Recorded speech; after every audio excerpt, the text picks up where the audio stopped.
I disagree with the title of the article that Anita Sarkeesian is unhappy with what she saw. No, you have to understand her business model. She makes money when complaining. If the solution is found and the problem is fixed, then she doesn't make money. So she needs to constantly complain. It's her job. Now, if you look at human history, a great example of what she is doing is that of private policing. So in the past, when there were private police forces, they would complicate the matter as much as possible so that policing is done ineffectively, so that they can pressure whomever was paying them to keep paying them more money. Like, there is a vested interest in not performing properly, right? Because the question is, like, what is your product and who is paying you? So if your product is complaining and you're being paid by game development studios so that you stop calling them sexist, well, you're going to constantly have reasons to complain. So no, like, she's not unhappy. Like, she knows exactly what's going on. I remember back in the day when she said that The Witcher is sexist and that the studio needs to do better, and literally the next year after that, she was offering her services to CD Projekt Red on Twitter so that they hire her so they can be more inclusive. Like, it's kind of like, oh, what a nice story you have here. It would be a shame if something happened to it. Give me cash. And of course, recently she fell into irrelevancy. A lot of people were saying that the reason she's famous is because people are sending her death threats, or because YouTubers like myself are talking about her. No, the reason she was famous was that the mainstream media was hyping her up. She had a really good PR team. She had the networking and connections. And that's why she was famous. The moment the networking and connections were gone, the moment the industry didn't need her anymore, she became irrelevant. Like, almost no one clicks her videos now. No one watches her stuff. No one even knows she exists. Eventually, she goes and has a speech at GDE. But that's pretty much it, right? So, what were her complaints about? Well, she's basically saying that diversity, inclusion, and equity is bad because it's a watered-down version of it, right? Like, she's complaining about woke capitalism, pretty much. She's not saying that diversity, equity, and inclusion is broken. She's saying that it is working as intended, and that is the problem. She says that it seems like diversity, equity, and inclusion has been co-opted or created by the powerful to become a shield against criticism and real change. A DEA manager told her that it is often a panacea. It is a corporate embodiment of a watered-down liberatory movement. It is an attempt to produce equity in a system that is fundamentally inequitable and resists equity. Wow, no fucking shit, Anita. Right, so not only does she not understand video games, but she seems incapable of understanding economics and how business works. Anything is controlled by who pays that thing money. So diversity, inclusivity, and equity, or whatever, is being paid by the corporation, and as such, it represents the interest of the corporation. Like, it will never represent the interests of the employees. No. It's the same with HR. Like, a lot of people think that HR is their friend, that you can go to HR and just, tell them whatever problem you have. No, the HR represents the interests of the corporation.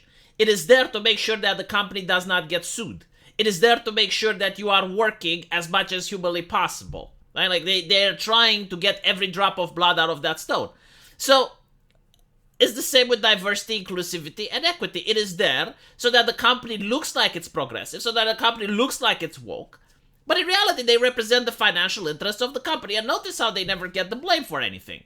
Like, for example, at Blizzard, you had a diversity officer, which was supposed to get more women at the company so that the higher-ups can fuck them. But despite the fact that they knew that this was happening, allegedly, right? Like, that was stated in the accusations. Nothing happened. Like, no one gets fired. No one gets suspended. Right? It's working as fucking intended.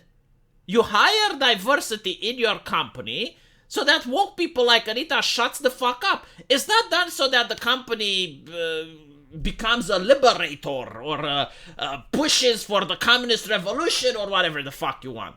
Like, why would the shareholders of the company, and most of them are white, right? Like, why would they want a company that is going to replace them? And be like, well, like, your shareholders 100% white. Like, we need more diversity in there. Well, when you need more diversity in a place that's majority white, it means like some white people have to go. So why would they advocate for themselves? Like, notice this, all right? Just notice this. You have various companies that have like diversity trainings, and all the employees have to go there and have to take their diversity quotas, right? Their lectures, and where they're lectured about being inherently cisgender, oppressive, patriarchal male, blah, blah, blah, blah, blah. Does the CEO attend those? No, of course not. And like in almost all of these companies, the CEO is white. But he doesn't attend the diversity trainings. Isn't that fucking interesting? And probably the same with the higher-ups. I mean, you know, does the legal department go there? Probably not. It's just for the employees. And then you notice how, for example, like Coca-Cola was in a scandal because it was pushing some of Robin DiAngelo's literature where they were claiming that America is a systemic racist country, blah, blah, blah, blah, blah. Notice how they claim that America is a systemic racist country, but they would never say that Coca-Cola is a systemic racist company. They will never go into the past of Coca-Cola and talk about how Fanta was created. They will never do that. Of course not, because like, why would the company pay so that it turns its own employees against it? Like, why would the company want the employees to be freedom fighters and activists? And they don't. Like, the only reason that they're pushing this woke ideology is that if John and Juan are left alone, they probably don't have any beef with each other. They're probably going to be friends, and maybe they can notice that, hey, you know, the company is mistreating us. It's making us work longer hours. We're not being paid as much as we deserve. But if you start pushing diversity and you tell Juan, oh, John is oppressing you, John is a piece of shit, you know, like he's the cisgender, straight, patriarchal white man. He's part of like this conspiracy that even he doesn't know he's a part of, but he's part of it due to his skin color, and he's like trying to oppress through systemic systems. Well, it's very difficult now for John and Juan to see eye to eye with each other, especially when you have like a very negative corporate environment where the diversity officer is looming over people to see like, oh, did you say anything offensive today? Did you make any jokes? Tell me the jokes. Well, you didn't say anything, but what about your colleagues? Surely they must have said something. When you have like that type of system, yeah, it creates terror, dread, people less likely to unionize, people less likely to complain. And that's why you have diversity, equity, and inclusivity. And by the way, this is not even a new thing. They used to have sensitivity training. Like, it used to come in different forms throughout the corporate environment, right? HR used to have a different name. Like, none of these are new inventions. They used to have like different ideology, but their purpose was the same. To keep employees in line, and to make sure that the company makes a profit and it doesn't get sued. That's it.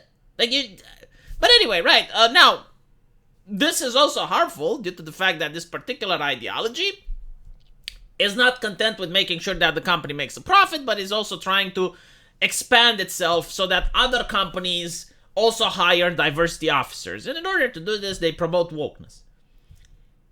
But I guess, you know, it's also so that Anita Sarkeesian can have a job. She's also a part of this machine. Unfortunately, she's not a very effective part because in the beginning, most women did not play video games, as I recall. Like when I was in high school, if you played video games, you were radioactive to pussy. Like, women would just avoid you. It's like, what, are you a child? Like, children play games. Grow up. Go play football. Go play with cars. Like, why are you playing video games? So, women playing video games were very rare. And they found someone like Anita Sarkeesian to talk about video games. Unfortunately for her, she didn't play video games. Like, there are no Twitch streams with her playing. There are no YouTube videos with her playing. She never talks about any game that she likes. So, because of that, there are other women that do play video games. I mean, you go on Twitch right now, and it's filled with women playing video games. So, people like Anita, you know, they lost pretty much the only thing they had. The fact that she was a unique woman playing video games, allegedly, and she was famous. But, well, we live in 2023 now, and you can find an Anita anywhere you want on Twitch. So, you know, she's a little bit desperate because she's not making the money she used to make. She's not having the fame she used to have. So that's why she's talking at GDE. And probably no one even notices her. Like, I really doubt that people even cared about what she had to say. But anyway, right, let me know what you guys think. And as usual, I will see you in the comment section. Take care.